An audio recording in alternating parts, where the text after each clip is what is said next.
Hello everyone, welcome to the YouTube channel of AD Physics Solution. So Jiten from this side. Today I will discuss about main group elements, which is important topic for JAM point of view, net point of view and gate point of view. So let's start main group discussion.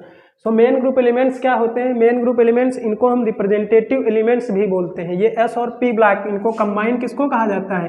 S and P block elements को क्या होता है? Combining इनको main group S and P block elements को combine main group elements बोला जाता है।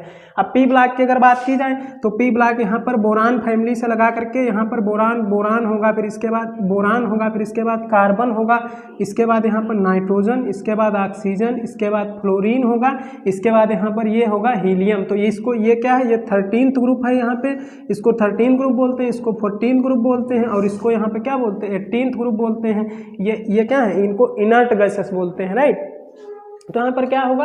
इनको पीरियाडिक टेबल में इनको 13 ग्रुप से लगा करके 18th ग्रुप तक रखा गया है पी ब्लॉक एलिमेंट्स को, राइट। पी ब्लॉक एलिमेंट्स को। अब पी ब्लॉक एलिमेंट्स का जनरल इलेक्ट्रॉनिक कॉन्फ़िगरेशन क्या होता है? पी ब्लॉक एलिमेंट का जनरल इलेक्ट्रॉनिक कॉन्फ़िगरेशन होता है NH2 NP 126 होता है, NSP 126 होता है। जैसे अगर आप बोरान की बात करेंगे तो बोरान का एटॉमिक नंबर कितना होता है? 5 होता है। इसका क्या होगा? 1s2 होगा और क्या होगा? इसका 2s2 होगा और क्या होगा? इसका 2p1 होगा। मतलब यहाँ पर क्या है? इसका 2p1। तो अब इसका क्या होगा? इसका 2p2 हो जाएगा, इसका यहाँ पे 2p3 हो जाएगा, इसका 2p4 हो जाएगा, इसी तरह से इसका क्या हो जाएगा? 2p6 और इसका क्या हो जाएगा? 2p5 हो जाएगा। तो आपने मतलब स्कूल लेवल में आपने डिफिनीशन पी ब्लॉक एलिमेंट्स की पढ़ी होगी कि those elements in which last electron enters in p subshell are p orbital known as P block elements. तो आपने ये डिफिनीशन पढ़ी होगी। फर्दर पी ब्लॉक एलिमेंट्स में हम बताया जा रहे हैं पी ब्लॉक एलिमेंट्स जो है इसमें हम आज डिस्कशन करेंगे बेसिकली इलेक्ट्रॉन डिफिशिएंट कंपाउंड का। तो लुईस ने कंपाउंड्स को 3 कैटेगरी में डिवाइड किया। लुईस के अकॉर्डिंग कंपाउंड्स जो थे वो 3 कैटेगरी में डिवाइड किया। लुईस ने कंपाउंड्स को 3 कैटेगरी में उन्होंने कहा सबसे पहले कंपाउंड जो होते हैं उनको बोलते हैं इलेक्ट्रॉन डिफिशिएंट कंपाउंड। तो उनको क्या बोलते हैं? इलेक्ट्रॉन डिफिशिएंट कंपाउंड बोलते हैं।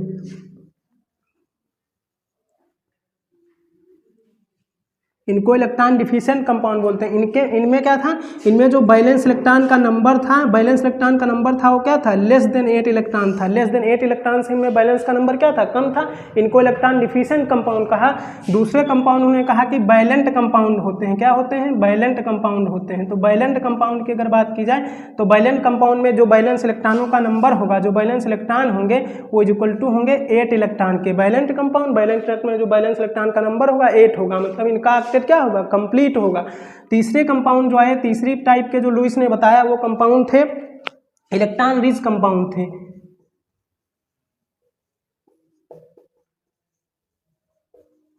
तीसरे टाइप के कंपाउंड जो थे वो क्या थे? इलेक्ट्रॉन रिच कंपाउंड थे। इनके जो बैलेंस इलेक्ट्रॉन होंगे वो क्या होंगे? वो ग्रेटर देन 8 होंगे, वो ग्रेटर देन 8 इलेक्ट्रॉन होंगे। तो यहाँ पे इलेक्ट्रॉन डिफिशिएंट है, बैलेंट है और इलेक्ट्रॉन रिच कंपाउंड है। तो यहाँ पे देखना ये है, इनको बेसिकली इनमें 8 इलेक्ट्रॉन से कम है इनके बैलेंस इलेक्ट्रॉन, तो इनको हाइपोवैलेंट भी बोलते हैं और इनको हाइपरवैलेंट भी बोलते हैं। तो बात करते हैं आज इलेक्ट्रॉन डिफिशिएंट कंपाउंड की केमिस्ट्री की। तो इलेक्ट्रॉन डिफिशिएंट कंपाउंड जो रहे होते हैं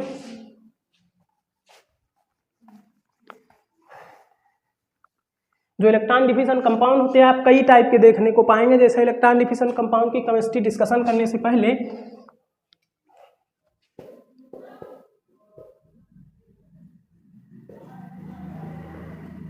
इलेक्ट्रॉन डिफिशिएंट कंपाउंड जनरली आप 3 टाइप की केमिस्ट्री में देखने पाएंगे। एक होते हैं बाई बर्थ होते हैं, वो जन्म से ही गरीब होते हैं, जन्म से उनका ऑक्टेट नहीं होता। जैसे मान लीजिए यहाँ पर क्या है? BS3 है, ये क्या है? ये बाई बर्थ है, ये यहाँ पर क्या है? बाई बर्थ है, ये बाई बर्थ है। इसका मतलब पहले से ही ऑक्टेट कंप्लीट नहीं। लेकिन एक होते हैं बाई नेचर होते हैं। जैसे मान लीजिए यहाँ पर क्या है? ये फ्लोरीन है, ये फ्लोरीन है, ये फ्लोरीन है, ये फ्लोरीन है। अब इसने क्या किया? फ्लोरीन इलेक्ट्रॉन शेयर तो कर रही, लेकिन फ्लोरीन इलेक्ट्रॉन शेयर तो कर रही, लेकिन इलेक्ट्रॉन पेयर कहाँ पर होगा? मिडिल में ना होकर के फ्लोरीन की तरफ रहेगा। तो कार्बन अगर इलेक्ट्रॉन डिफिशिएंट कंपाउंड है तो ये बाई नेचर की वजह से, ये अपने नेचर की वजह से, तो इसको क्या बोलते हैं? इसको यहाँ पर बाई नेचर, ये क्या है? ये बाई नेचर की वजह से है। तीसरे कंपाउंड यहाँ पर रहे होते हैं वो होते हैं, जैसे मान लीजिए यहाँ पर क्या है? BF3 मॉलिक्यूल है, यहाँ पे ये BF बॉन्ड, यहाँ पे ये बोरान एंड फ्लोरीन के बीच बॉन्ड। तो ये क्या है? ये बाई बर्थ और बाई नेचर दोनों है। पहली बात तो इसका ऑक्टेट पूरा वैसे नहीं बोरान का, ऊपर से 3 फ्लोरीन के साथ बॉन्ड बना लिया तो इसका ऑक्टेट और नहीं पूरा होगा, तो ये और इलेक्ट्रॉन डिफिशिएंट हो जाएगा। तो ये क्या है? ये by birth plus by nature दोनों है। तो ये क्या है? ये बाई बर्थ है और यहाँ पर क्या है? By birth plus by nature दोनों है।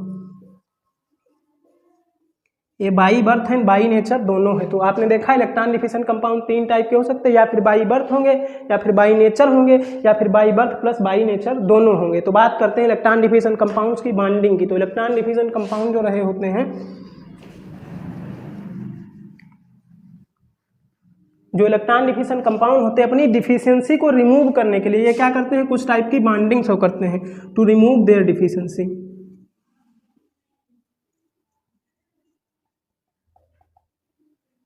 डिफिशियंसी को रिमूव करने के लिए क्या करते हैं, डिफिशियंसी को रिमूव करने के लिए कुछ टाइप की बॉन्डिंग शो करेंगे। जैसा यहाँ पर 2 टाइप की बॉन्डिंग शो करते हैं, या फिर इंट्रामॉलिक्यूलर होगी या फिर इंटरमॉलिक्यूलर होगी। तो इंट्रामॉलिक्यूलर जो इंटरेक्शंस होंगे, जो इंट्रामॉलिक्यूलर इंटरेक्शंस होंगे,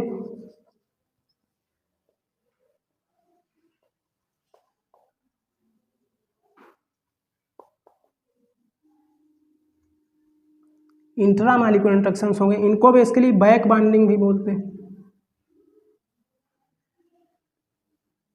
और एक होते हैं इंटरमॉलिक्यूलर इंटरेक्शंस।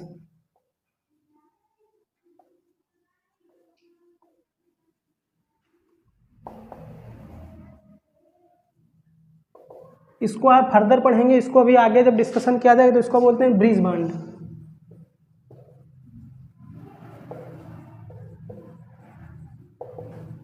इसको यहाँ पे ब्रिज बॉन्डिंग बोलते हैं। तो जो यहाँ पे जो इंट्रामॉलिक्यूलर की रेट होती है, क्या होती है, इंट्रामॉलिक्यूलर की जो रेट होती है फास्ट होती है in comparison to bridge bond के। अगर कहीं पर बैक बॉन्डिंग हो रही है तो पहले बैक बॉन्डिंग होने के चांस है, तो वहाँ पर पहले बैक बॉन्डिंग होगी, उसके बाद में ब्रिजिंग बॉन्डिंग होगी। अगर बैक बॉन्डिंग हो रही तो ब्रिजिंग बॉन्डिंग वहाँ पे नहीं होगी। अगर इससे स्टेबलाइज हो रहा है मॉलिक्यूल, अगर इंटरमॉलिक्यूलर इंटरेक्शन से मॉलिक्यूल स्टेबलाइज हो जा रहा है तो हमें ब्रिजिंग बॉन्डिंग करने की कोई ज़रूरत नहीं होगी। जैसे अभी एग्जाम्पल में डिस्कस करेंगे। तो सबसे पहली बात करते हैं बैक बॉन्डिंग क्या है।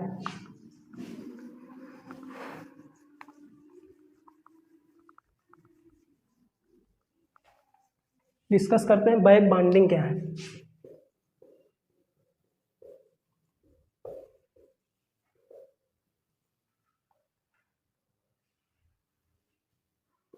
बैक बॉन्डिंग क्या है, तो आपने देखा बैक बॉन्डिंग, जैसे मान लीजिए हम एग्जाम्पल ले रहे हैं BF3 मॉलिक्यूल का। ये फ्लोरीन है, ये फ्लोरीन है, ये फ्लोरीन है। तो ये बोरान ने तीन फ्लोरीन के साथ क्या बना लिया, बांड बना। बोरान का ऑक्टेट वैसे नहीं कंप्लीट है, ऊपर से 3 फ्लोरीन के साथ बांड बना लिया। तो हमें पता है बोरान के पास क्या है, एक वैकेंट ऑर्बिटल है। तो फ्लोरीन के पास कितने अनपेयर इलेक्ट्रॉन होते हैं, 7। बैलेंस एलिमेंट्स के 7 अनपेयर इलेक्ट्रॉन होते हैं। और जब एक इससे शेयर करेगा तो उसके पास कितने हो जाएंगे, 8 अनपेयर इलेक्ट्रॉन हो जाएंगे। तो होगा क्या, फ्लोरीन का साइज इतना ज़्यादा स्मॉल होता है कि एक्स्ट्रा इलेक्ट्रॉन को रख ही नहीं पाएगा। इलेक्ट्रॉन ले तो लिया है अपनी तरफ, इलेक्ट्रॉन पेयर को अट्रैक्ट तो कर लिया अपनी तरफ, लेकिन ये एक्स्ट्रा इलेक्ट्रॉन पेयर को क्या करेगा, होल्ड नहीं कर पाएगा। तो इसलिए क्या करेगा, अभी अनस्टेबल हो जाएगा। तो ये करेगा क्या, तो करेगा क्या यहाँ पे, तो यहाँ पे क्या करेगा, ये क्या करेगा, यहाँ से इसके वैकेंट ऑर्बिटल में अपना लोन पेयर क्या कर देगा, ट्रांसफर कर देगा। इसको क्या बोलते हैं, इसको यहाँ पर पाई बॉन्ड, पाई क्वार्नेट बॉन्ड बोलते हैं, या फिर इसी को क्या बोलते हैं, पाई क्वार्नेट बॉन्ड बोलते हैं, या फिर इसी को बैक बॉन्ड बोलते हैं। पाई क्वार्नेट बॉन्ड बोलते हैं, या फिर इसी को बॉन्डिंग आफ्टर बॉन्डिंग बोलते हैं, या फिर इसी को बॉन्डिंग आफ्टर बॉन्डिंग बोलते हैं, बॉन्डिंग आफ्टर बॉन्डिंग बोलते हैं, बॉन्डिंग आफ्टर बॉन्डिंग बोलते हैं, या फिर इसी को बैक बॉन्डिंग बोलते हैं, या फिर इसी को क्या बोलते हैं, बैक बॉन्डिंग बोलते हैं। तो फ्लोरीन बैक बॉन्डिंग का जो ड्राइविंग फोर्स है वो बेसिकली क्या, इंटर इलेक्ट्रॉनिक रिपल्सन है। या फिर दूसरा फोर्स इसका ऐसे भी हो सकता है, यहाँ पे जो पार्शियल डबल बॉन्ड का फॉर्मेशन हो रहा है तो मॉलिक्यूल क्या हो रहा है, स्टेबल हो रहा है। तो दूसरा फोर्स, यहाँ पे 2 फोर्स हैं। एक तो ड्राइविंग फोर्स इसका क्या, इंटर इलेक्ट्रॉनिक रिपल्सन है। फ्लोरीन ने एक्सेप्ट तो कर लिया, बट यहाँ पर इलेक्ट्रॉन होल्ड नहीं कर पा रहा है। तो इलेक्ट्रॉन पेयर अपने क्या कर देगा, इसके बोरान के वैकेंट ऑर्बिटल में ट्रांसफर कर देगा। दूसरी चीज यहाँ पे ये भी है कि यहाँ पे पार्शियल पाई बॉन्ड का फॉर्मेशन हो रहा है, जिससे कि मॉलिक्यूल क्या है, स्टेबल है। इसलिए बैक बॉन्डिंग के दो ड्राइविंग फोर्स होते हैं। अब बात करते हैं यहाँ पर, जैसे बैक बॉन्डिंग के क्या क्या मतलब, बैक बॉन्डिंग के रीजंस हो सकते हैं, क्या क्या मतलब बैक बॉन्डिंग होने के,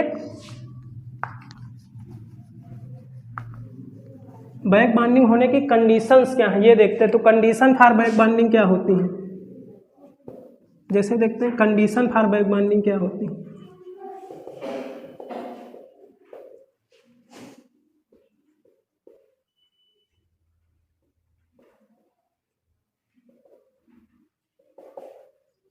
conditions for back binding. Back binding कहाँ कहाँ पर होगा ये हम देखते हैं, कैसे कहाँ कहाँ पर होता है और कैसे होता है। तो हमने देखा कंडीशन फॉर बैक बाइंडिंग की अगर बात की जाए तो यहाँ पे क्या होगा, जैसे मान लीजिए बैक बाइंडिंग होने के लिए पहली बात तो एक के पास क्या होना चाहिए, एक के पास वैकेंट ऑर्बिटल हो, एक के पास वैकेंट ऑर्बिटल हो और दूसरे के पास क्या होना चाहिए, एक के पास वैकेंट ऑर्बिटल एक एटम के पास हो और दूसरे एटम के पास क्या हो, लोन पेयर होना चाहिए। जैसे मान लीजिए ए एटम ये है और बी है, इसके पास अगर वैकेंट ऑर्बिटल है तो इसके पास लोन पेयर हो, लोन पेयर प्रेजेंट होना चाहिए, तभी तो इलेक्ट्रॉन इसमें ट्रांसफर कर पाएगा।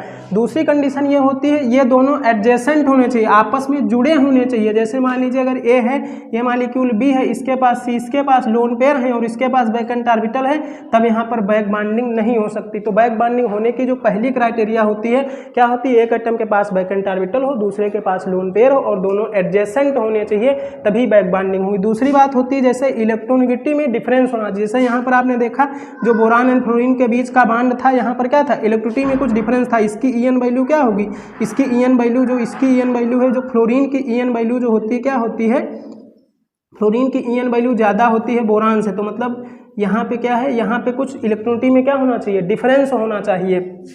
तीसरी कंडीशन ये होती है यहाँ पे जो बैक बांड से जो पाई कोऑर्डिनेट बांड बन रहा है वो कैसा होना चाहिए, वो स्ट्रांग होना चाहिए। पाई बांड शुड बी स्ट्रांग,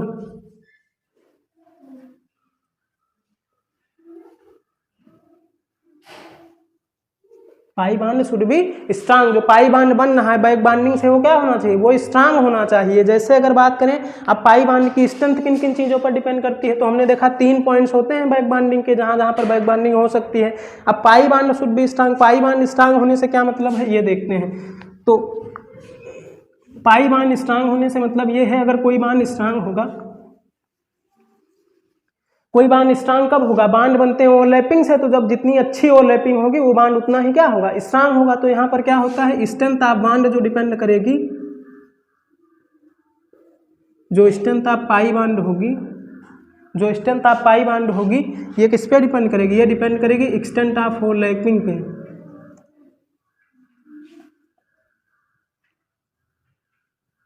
ये डिपेंड करेगी एक्सटेंट ऑफ ओवरलैपिंग पे, कितनी एक्सटेंट ओवरलैपिंग हुई है। दूसरी बात ये होता है 1/, साइज पे, ये होता है 1/, साइज पे। साइज जितना बड़ा होगा ओवरलैपिंग उतनी कम होगी, बांड उतना वीक होगा।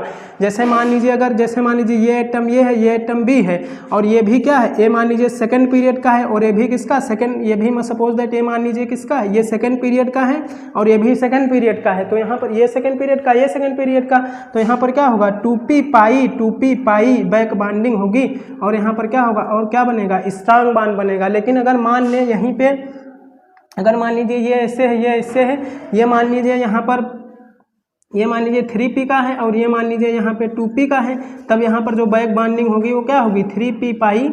तब यहाँ पर जो बैक बाइंडिंग होगी क्या होगी 3p पाई और क्या रहेगी यहाँ पर 3p पाई 2p पाई रहेगी, 3p पाई 2p पाई रहेगी। जैसे मान लीजिए और यहाँ पर लेते हैं एग्जांपल, जैसे मान लीजिए a है, यहाँ पर b है, ये मान लीजिए यहाँ पर, ये मान लीजिए यहाँ पर d मतलब इसके पास 3d वैकेंट है, इसके पास मान लीजिए इसके पास लोन पेयर है, इसके पास d ऑर्बिटल वैकेंट है, तो यहाँ पर ये 3d का है, तो यहाँ पर क्या होगा 2p पाई होगा और 3d पाई होगा। तो बैक बांड केवल 3 कंडीशंस में बनेंगे, एक 2p पाई बनेंगे, एक यहाँ पर 3p पाई 2p पाई बन सकते हैं, एक 2p पाई 3d पाई बन सकते हैं। तो यहाँ पर क्या होगा, आप कुछ चीज़ें सीख लेते हैं। तो बैक बाइंडिंग केवल 3 कंडीशंस में हो सकती है। अगर मान लीजिए कोई थर्ड एलिमेंट के आ गए हैं, जैसे मान लीजिए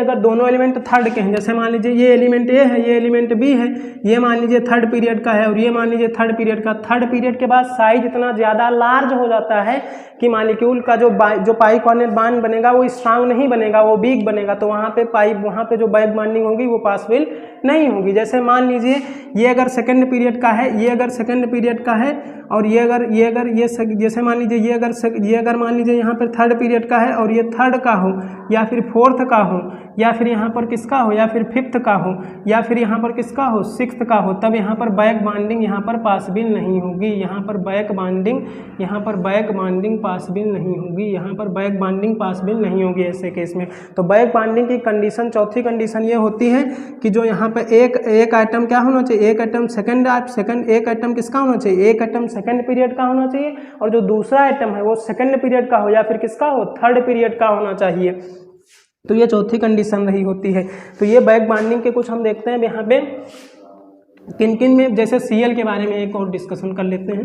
जैसे Cl के बारे में बात करें तो यहाँ पर क्या होगा, अगर ये क्लोरीन है तो क्लोरीन के बारे में अगर बात किया जाए तो ये क्लोरीन किस में पड़ेगा, ये थर्ड पीरियड में पड़ेगा। तो इसके पास क्या है, डी ऑर्बिटल क्या है, वैकेंट है। तो अगर इसके पास क्या होगा, अगर इसके पास यहाँ पर अगर कार्बनायन आ जाए, लोन पेयर वाला मिल जाए तो इसके पास डी वैकेंट है, तो ये यहाँ से ले लेगा। यहाँ पर जो बॉन्डिंग रहेगी 2p पाई 3d पाई बैक बॉन्डिंग होगी। लेकिन अगर बात किया जाए यहाँ पर कोई ऐसी चीज़ आ जाए, जैसे मान लीजिए क्लोरीन यहाँ पर लगा हुआ है और यहाँ पे जैसे मान लीजिए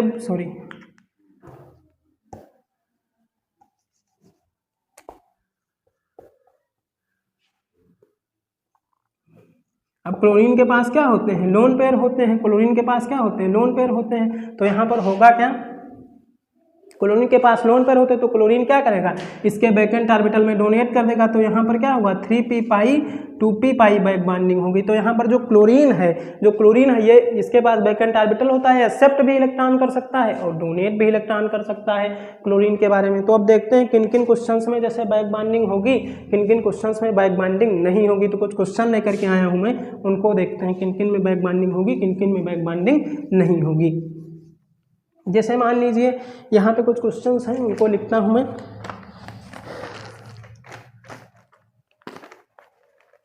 जैसे मान लीजिए पहला क्वेश्चन यहाँ पे लिखा गया है, यहाँ पे CF3 पॉजिटिव चार्ज है।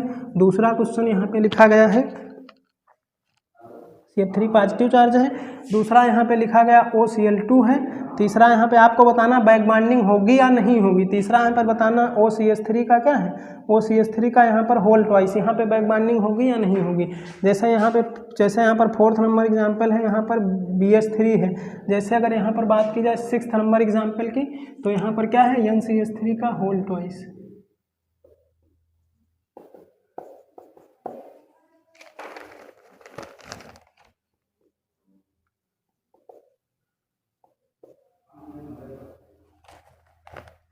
सॉरी, यहाँ पे थ्राइस है।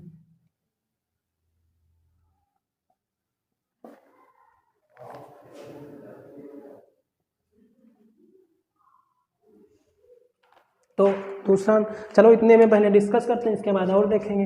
तो ये सारे 8 मॉलिक्यूल्स लिखे हैं, इनमें आपको बताना है कि बैक बॉन्डिंग होती है या नहीं होती, अगर होगी तो कैसी बैक बॉन्डिंग होगी। तो जैसे CF3 के बीच तो कार्बोकटायन के पास क्या होता है, वैकेंट ऑर्बिटल होता है, और फ्लोरीन के पास क्या होता है, लोन पेयर। तो यहाँ पर क्या करेगा, ये 2p पाई बैक बॉन्डिंग होगी यहाँ पे, और बैक बॉन्डिंग यहाँ पर होगी। अगर इसकी मॉलिक्यूल की बात की जाए तो इसके पास क्या है, लोन पेयर, और Cl के पास क्या है, वैकेंट ऑर्बिटल है। तो यहाँ पर क्या होगा, यहाँ पर 2p पाई Cl अपने वैकेंट डी ऑर्बिटल में इलेक्ट्रॉन लेगा। तो यहाँ पर क्या होगा, यहाँ पर जो है 2p पाई 3d पाई बैक बॉन्डिंग रही होगी। तो यहाँ पे भी क्या होगी, बैक बॉन्डिंग होगी। लेकिन अगर इसकी बात करें तो ऑक्सीजन के पास लोन पेयर तो है, कार्बन के पास यहाँ पर वैकेंट ऑर्बिटल नहीं है, तो इसलिए यहाँ पर बैक बॉन्डिंग नहीं हो सकती। लेकिन अगर यहाँ पे BH3 की बात की जाए तो BH3 में ना इसके पास लोन पेयर है, ना इसके पास वैकेंट ऑर्बिटल, तो यहाँ पर भी बैक बॉन्डिंग नहीं हो सकती। बैक बॉन्डिंग होने के लिए जो एटम है उसके पास एक के पास वैकेंट ऑर्बिटल होना चाहिए, दूसरे के पास लोन पेयर होना चाहिए, ना तो यहाँ पर वैकेंट ऑर्बिटल। बोरान के पास वैकेंट ऑर्बिटल तो है, यहाँ पे बोरान के पास क्या है, बोरान के पास वैकेंट ऑर्बिटल तो है, बट यहाँ पर लोन पेयर इसके पास नहीं है जो ट्रांसफर कर सके, तो यहाँ पर बैक बॉन्डिंग नहीं हो सकती। जैसे NCH3 होल ट्वाइस की बात की जाए, होल थ्राइस की, तो यहाँ पे ये जो नाइट्रोजन एटम है इसके पास लोन पेयर तो है। क्या कार्बन के पास कोई वैकेंट ऑर्बिटल होता है, जी नहीं, वैकेंट ऑर्बिटल इसके पास नहीं होता। तो यहाँ पे क्या होगा, यहाँ पर बैक बॉन्डिंग पॉसिबल नहीं है। दूसरी चीज़ यहाँ पर आती है NSiH3 के पास, तो इसके पास यहाँ पे लोन पेयर तो है। अब सिलिकॉन कहाँ पे आता है, सिलिकॉन कार्बन के नीचे आता है। ये किसका होता है, ये 3rd पीरियड का एलिमेंट्स होता है। तो एक सेकंड का, एक थर्ड का, तो ये सेकंड का है और ये यहाँ पर किसका, थर्ड का। तो यहाँ पर क्या होगा, इसके वैकेंट ऑर्बिटल में इलेक्ट्रॉन ट्रांसफर कर देगा। तो यहाँ पर जो बॉन्डिंग होगी कैसी होगी, यहाँ पर 2p पाई 3d पाई बैक बॉन्डिंग रही होगी। जैसे अगर इसकी बात की जाए, यहाँ पर CH2 प्लस NH2 की बात की जाए, अगर इसमें देखा जाए बैक बॉन्डिंग होगी या नहीं होगी, तो ये कार्बोकटायन है और इनके पास क्या होता है, वैकेंट ऑर्बिटल होता है। और ये क्या है, NH2, इसके पास क्या है, इसके पास यहाँ पर लोन पेयर है, इसके पास यहाँ पर लोन पेयर है और इसके पास क्या है, वैकेंट ऑर्बिटल है। तो यहाँ पर बैक बॉन्डिंग कहाँ से होगी, ये अपने 2p से 2p में ट्रांसफर करेगा। तो यहाँ पर क्या होगी, 2p पाई बैक बॉन्डिंग यहाँ पर रही होगी। तो ये बैक बॉन्डिंग कैसे देखते हैं, होती या नहीं होती। दूसरे क्वेश्चन और देखते हैं बैक बॉन्डिंग में। जैसे मान लीजिए यहाँ पर 9th नंबर एग्जाम्पल है, यहाँ पे SiH4 है, और 10th नंबर एग्जाम्पल यहाँ पे है कार्बन पे पॉजिटिव चार्ज है और यहाँ पर क्या है CH3 का होल थ्राइड है। तो इसमें बताना है आपको बैक बॉन्डिंग होगी या नहीं होगी। तो हमने देखा सिलिकॉन के पास जो है वैकेंट ऑर्बिटल तो है, बट क्या इसके पास कोई लोन पेयर है, नहीं है, तो यहाँ पर बैक बॉन्डिंग नहीं हो सकती। हमने देखा कार्बोकटायन, तो कार्बोकटायन के पास वैकेंट ऑर्बिटल तो है बट इसके पास कोई लोन पेयर नहीं, तो यहाँ पर बैक बॉन्डिंग नहीं हो सकती। तो ये थे कुछ क्वेश्चन बैक बॉन्डिंग पे बेस्ड। तो नेक्स्ट लेक्चर में हम लोग देखेंगे बैक बॉन्डिंग के क्या क्या एप्लीकेशंस हैं। तो आज के लिए यहीं तक बस। Thank you so much for watching.